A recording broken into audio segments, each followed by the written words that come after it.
du soutien qui retrouve à l'intérieur champ. Rodriguez maintenant, la balle pour Blanco. Blanco pour le tir. Il y a un truc qu'il ne faut pas faire. Mais ce jour-là, envers et contre tous, il fallait déclencher une générale. Vous l'avez marqué cet essai ou pas? J'ai encore la ligne entre les yeux et le ballon dessus. Vas-y Olivier, il a Bernatzel avec lui, il va peut-être marquer. C'est Philippe Bernatzel. Et c'est Bernard, c'est fabuleux.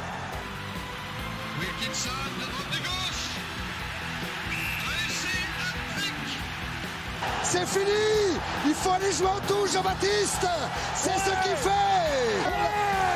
Ils avancent maintenant. Quelle image, quelle image. Ça monte, c'est pris, monsieur Joubert. L'humiliation, c'est le mot qui revient le plus souvent en une de la presse française aujourd'hui. On n'a pas besoin de starlet, hein. Terrible, terrible, terrible. Merde! On se prend pour qui? Tu m'emmerdes avec ta question.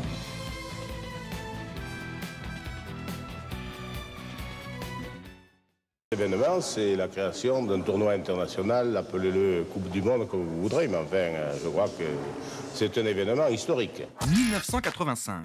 Albert Ferras, alors président de l'International Rugby Board, annonçait la création d'une Coupe du Monde de rugby pour 1987.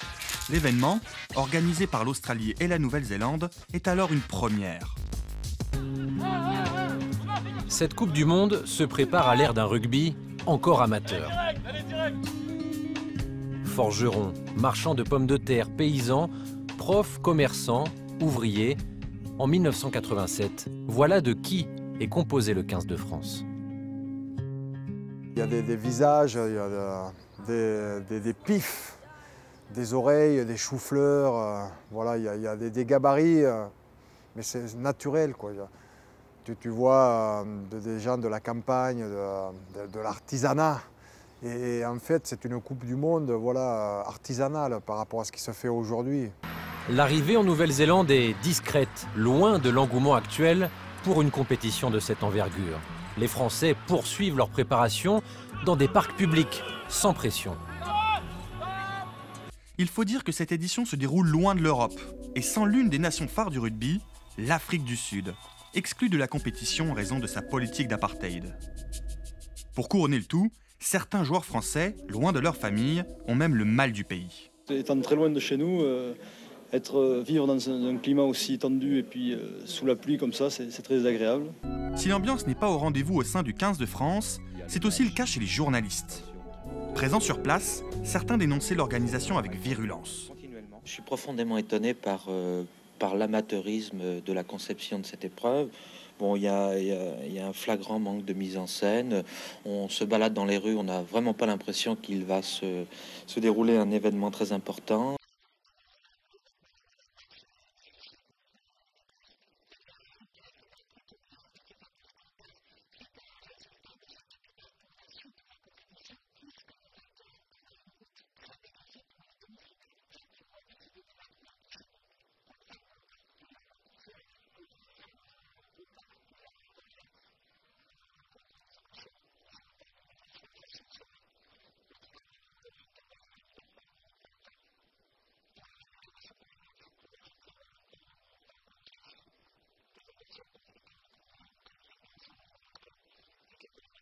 Face à l'Écosse, les Français débutaient leur mondial dans une ambiance morose et surtout dans un stade à moitié vide.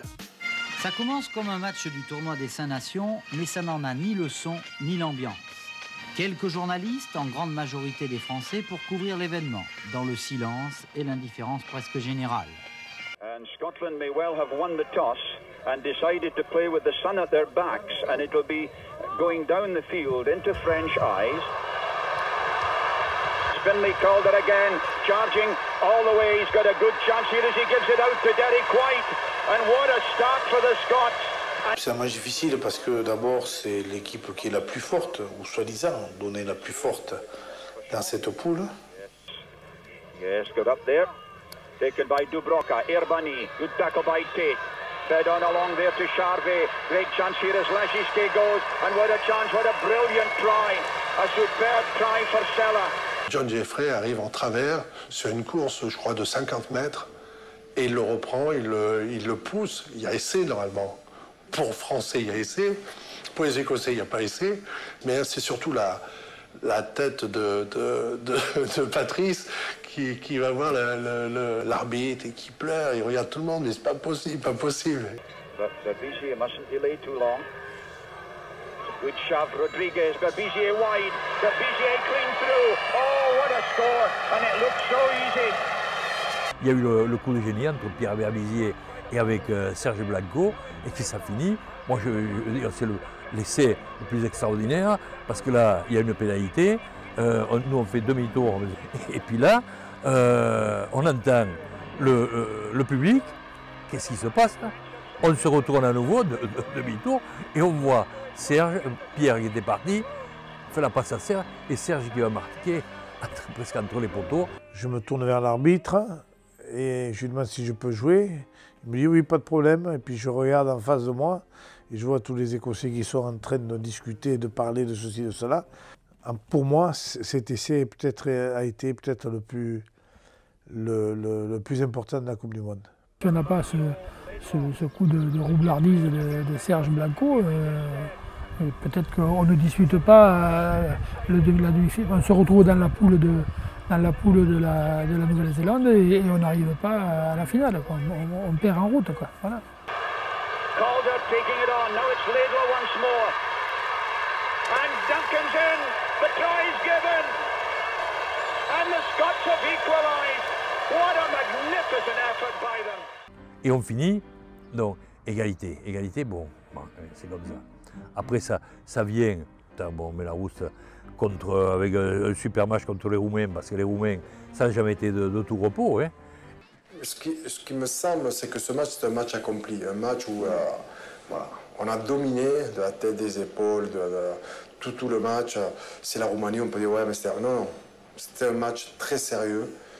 Et un match où moi, j'ai pris énormément de plaisir. Vraiment beaucoup de plaisir.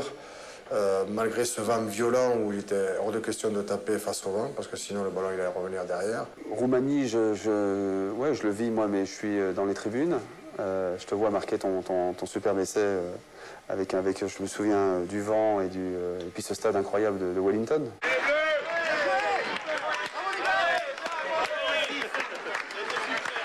On n'a pas eu des matchs si faciles que ça, à part le Zimbabwe un dernier match de poule, qui était l'équipe qui représentait le continent africain. Souviens-toi, je crois que c'est là où on fait égaler le record, ou gagner le record à Didier Cambert-Avero, tu te souviens pas? Et on disait qu'il fallait vraiment qu'il marque, pour lui donner le ballon pour qu'il marque. Oui, c'est ça, ouais. Il est arrivé? Oui, il est arrivé. Je te plaisante. Bien sûr qu'il est arrivé, il a battu le record. Je marque 2 essais, je mets les buts, et à un moment donné, tu viens me voir et tu me dis, mais je pense que si tu en marques encore un ou deux, tu vas battre le record du monde. Et effectivement, j'ai battu le record du monde, j'ai marqué 30 points. Et c'était contre le Zimbabwe. Contre le Zimbabwe, et l'ancien record, c'était mon père qui l'avait avec 27. Et après, donc, on tombe sur le quart de finale contre les Fidji. Mais les Fidji, c'était pas quand même des moins que rien, on le voit quand même actuellement, comment ils sont. Ils avaient joué quand même l'Argentine, et eux aussi, le premier match, l'Argentine est passée à la trappe. Ce sont les Fidjiens qui sont qualifiés. Les Fidji, un match au cours duquel les Français se font très peur.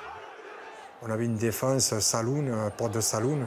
On a fait un peu n'importe quoi sur cette rencontre-là. Les îles Fidji, un rugby de plage, léger comme le vent, mais heureusement un peu court, des pattes avant. Alors là, un pugilat. En mêlée, on les a mis sur le capot, on a marqué 3-4 essais sur mêlée enfoncée ou molle, mais derrière, on s'est fait transpercer. Fidji, je me souviens d'un match compliqué.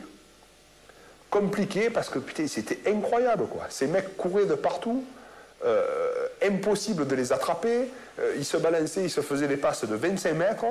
On savait très bien qu'il fallait les user devant pour essayer d'enfoncer le clou et on a tout confondu. On a voulu, sur quelques ballons qu'on a eu, mettre le feu et là on a pris la grêle, quoi. Mais il a fallu 1 heure de jeu, quoi, presque quasiment, 50 minutes avant de se refiler dans l'axe, quoi, parce que ces types ils couraient partout et dès qu'ils chopaient un ballon, en 3 passes, ils te traversaient le terrain. Et puis il faut aller courir, quoi. Je crois qu'il était plus apte à ce jeu que nous. Mais là, à un moment donné, il n'y avait pas 50 solutions, quoi. Il fallait vraiment leur filer le rendez-vous du défi devant, parce que c'était notre seule façon de s'en sortir.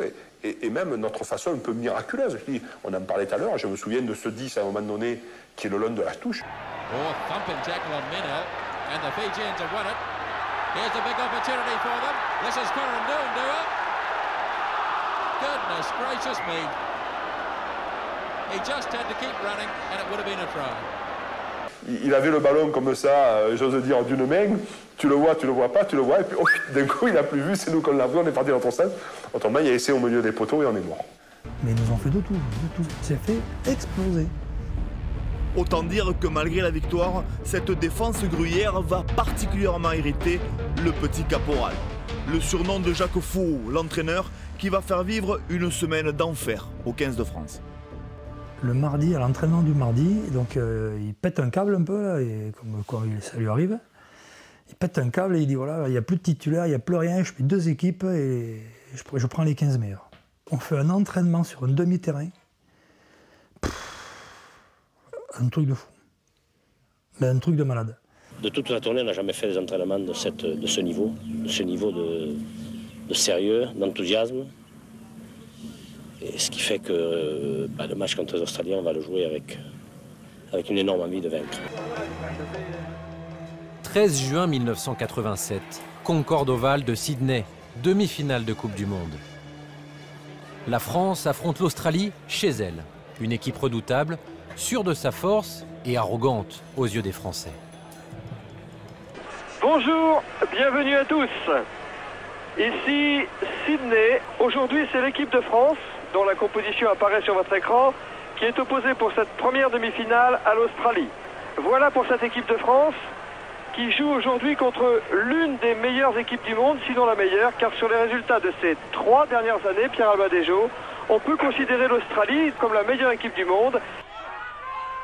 Et Cocker en fond de touche, qui récupère cette balle. Line-up pour le drop. Oh, non. Accordé. Ah ben je l'avais vu légèrement à gauche. Et M. Anderson l'accorde, c'est qu'il y est. Toujours porteur du ballon, les Français, dont nous avons la maîtrise de la balle. Et Herbani libère pour Berbizier. Menel, qui va créer encore un point chaud. Et qu'a-t-il pu se passer? Pénalité alors qu'il y avait un essai. Alors là, c'est vraiment... Le public manifeste et je le comprends. Et je vois ici Jacques Foreau qui ne comprend rien. Ça, vraiment, s'il pouvait la réussir, il n'y aurait qu'un demi-repêchage de la faute de M. Anderson. Quelle faute grave. Aïe, aïe, aïe. Et ça ne passe pas. À gauche, oui. Et ça ne passe pas. La pénalité pour le record de points marqué par un buteur dans toute une carrière pour les Wallabies. La pénalité de Laina. Et c'est fait. Et ça passe, record. Record pour Laina. Record peut-être, mais très ennuyeux pour nous, car ça nous met à 9 points des Australiens sur leur terrain. Berbizier. Rodriguez, la charge de Rodriguez. Pierre Berbizier pour Menel. Charvet, c'est là. Blanco maintenant. Blanco, à l'intérieur. Et peut-être laissé. Non. Un mètre de la ligne des Australiens. Dernière minute du temps réglementaire. On joue maintenant les arrêts de jeu. Ah, si nous pouvions réduire le score. Cutler a sauté plus haut que tout le monde pour les Australiens. Et on lui arrache la balle. Laurieux, est-ce que Laurieux? 3e essai international d'Alain Laurieux après la Nouvelle-Zélande. Incontestable. On va revoir cette phase de jeu. Laurieux, le solide Laurieux. Puissance formidable. Regardez-le, il vient d'arracher la balle dans le pack australien. Et là, personne ne l'arrêterait. Didier Cambera-Béraud pour la transformation de cet essai. Point, vous le voyez, c'est la ligne de touche. Le ballon est planté à peine 50 cm. Oh oui. Le ballon est bon. Oui, il faut ça passe. 6 pour l'équipe de France. Eh bien, voyez-moi, ça va aller mieux. Gagné par Laina. Qui se trouvait là par hasard. Mais laisse toujours pour les Français. Laurieux. La charge de Laurieux. Berbizier encore. Balle au sol. Récupéré. Encore par Laurieux. Formidable Laurieux. Déchaîné. sur les 22 mètres australiens. Faut jouer vite, là, vite derrière, un 2 contre 1, on va gagner la c'est de cela peut-être. C'est la formidable. Et c'est de cela. Oui, les poteaux. Oui, entre les poteaux et l'équipe de France qui prend l'avantage pour la première fois depuis le début de ce match. Le bel essai amené par le pack, par Berbizier et puis par Sella. La balle est toujours pour les Australiens. Codé pour les Australiens. Qui progressent. Vous savez que dans ces modes, on n'a pas le droit de mettre des joueurs au sol, on ne peut pas les plaquer. Par Jones pour Laina. Par Jones, pour le prendre, par Jones. Laina maintenant.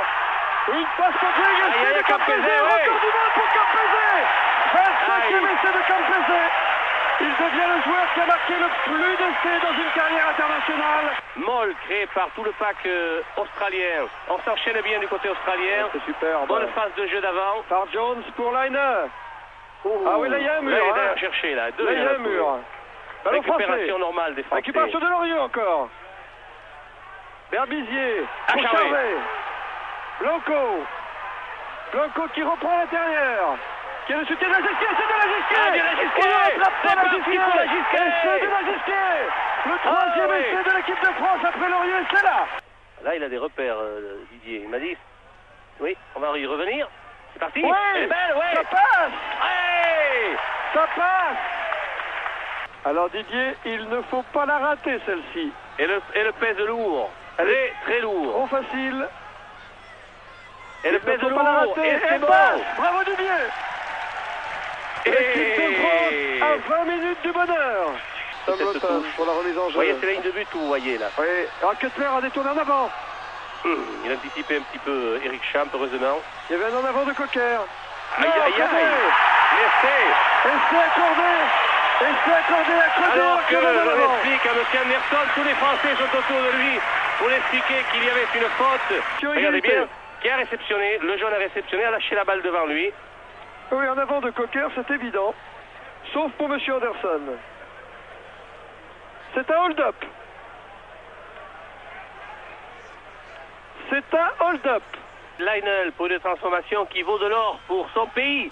Il a tapé bien et il a raise. 21-21. Et le diable a très bien tapé.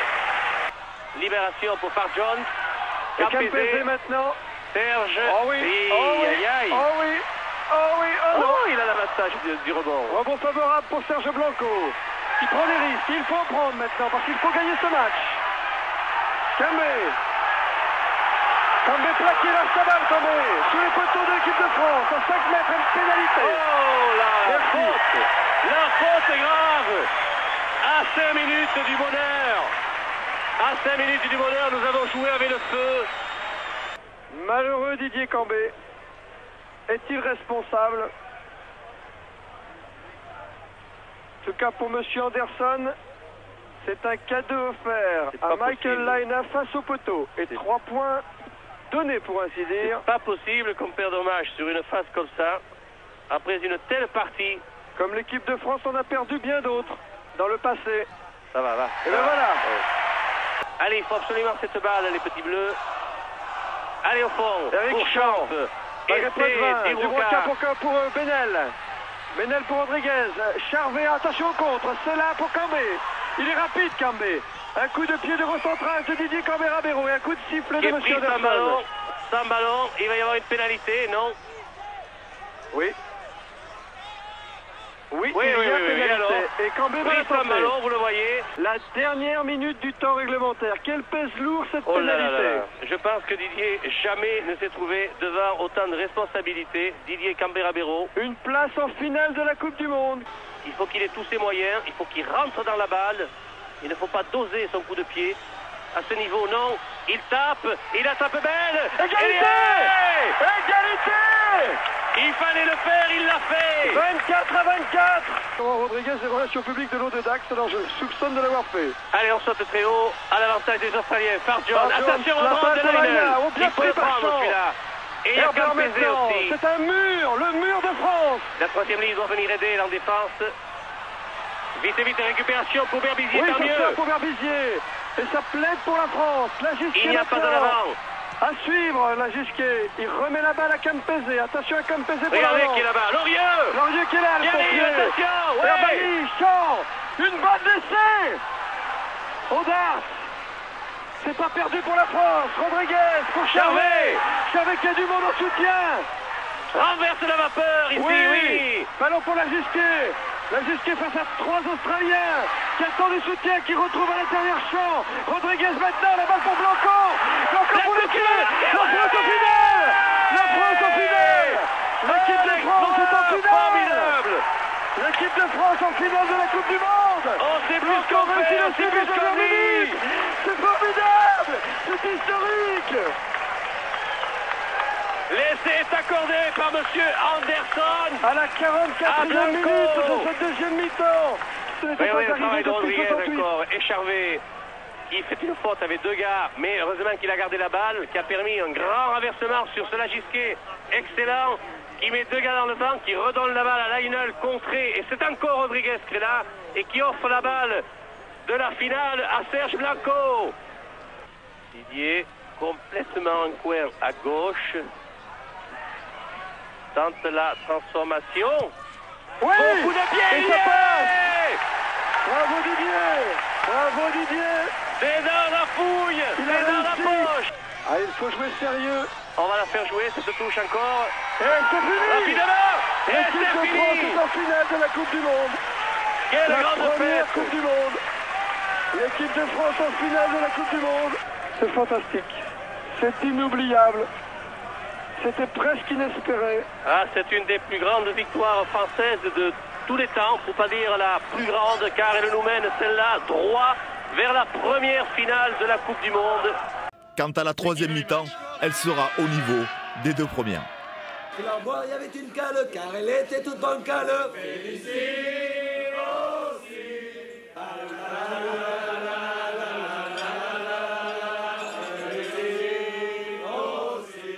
Pour la finale, la difficulté qu'on a eue et le manque de maîtrise surtout, il a été dans les 2 heures qui ont précédé la rencontre.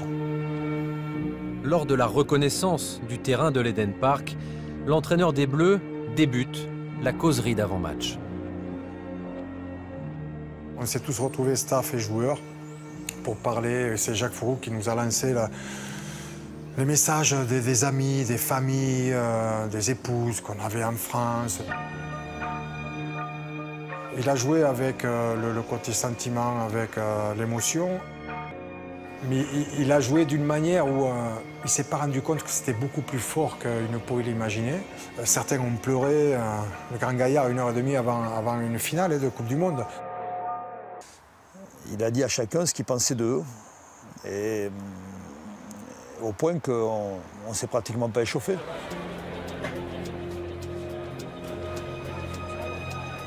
Et on est rentré sur le terrain. Moi-même, je me souviens, je suis rentré à fond sur le terrain, je n'étais pas chaud et j'aurais pu très bien me claquer en rentrant sur le terrain.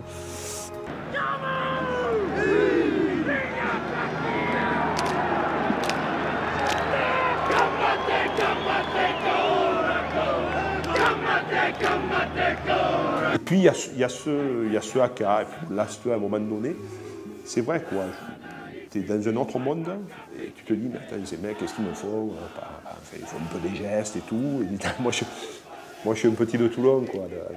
Donc je vais leur expliquer la musique et je m'avance comme ça. Mais tu réfléchis pas vraiment, parce que si tu réfléchis, peut-être tu le fais pas, ne serait-ce que par rapport au respect, eux, de leur spiritualité par rapport à ce qu'ils font. Avec ce qu'on ressent et ce qu'on a vécu, c'est vrai qu'il n'y a pas une différence énorme. Non, mais il y a 3 coups de... En première mi-temps, sur le match en première mi-temps, il y a 9-3. Allez, il doit y avoir peut-être 9-3 pour nous. C'est-à-dire qu'il marque sur un drop contré, un ballon qui part en toupie. Vraiment pas de chance.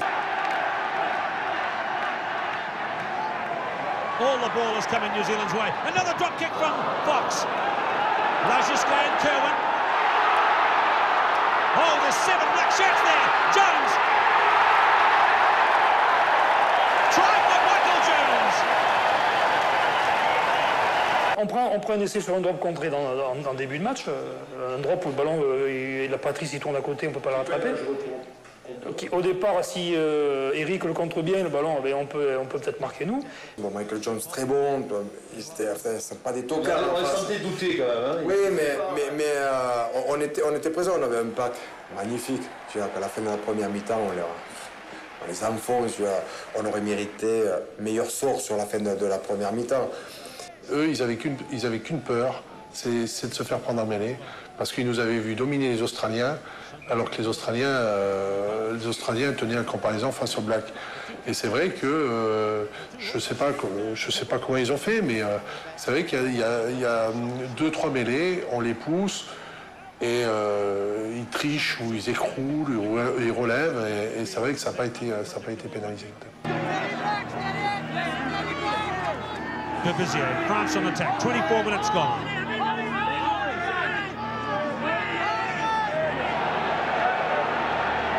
New Zealand scrum was smashed at that one. Rodriguez, Menel, Charvet, Laziske. Oh, curling in for the big stop by Patrice Laziske. On est mené 9-0, on a une mêlée sur leur ligne. L'arbitre ne dit jamais rien. Donc à un moment donné aussi, on pense que, un peu comme celle de 2011, difficile de gagner, quoi. Les Blacks feront la différence en quelques minutes grâce au duo David Kirk, John Kirwan. Kirk, Fox, Jones, Kirk, David Kirk. The game's not over yet. Kirk's back in the play and through. Oh, it took a strong blow. Kirwan. Oh, I don't believe it! C'est Pierre Berbizier qui inscrira l'essai de l'honneur français. Berbizier, shot. Pierre Berbizier. Garouet. Menel. Berbizier. And the French have salvaged something out of the Rugby World Cup final. J'étais quand même heureux pour eux. C'est tout le paradoxe. Et évidemment qu'on peut avoir le regret de ne pas l'avoir joué différemment pour essayer de la gagner. Mais voilà, c'était magique quand même. C'était une telle aventure. On a été des pionniers, on a vécu ça. On ne peut pas l'oublier, ça. Hein. C'est gardé, ça fait... Et ça nous fait vivre, ça nous fait revivre et puis maintenir, quoi, jeune. Hein. J'ai expliqué que je me refuserais à toute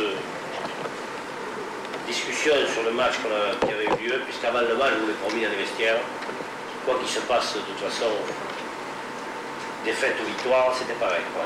L'essentiel avait été fait, on avait vibré ensemble, on avait connu du bonheur ensemble, de l'émotion, on avait partagé des larmes, et ça n'a pas de prix.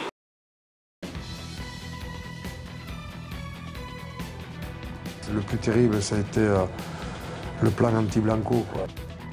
J'ai été puni, j'ai été châtié, on m'a marché dessus, on m'a zébré le dos,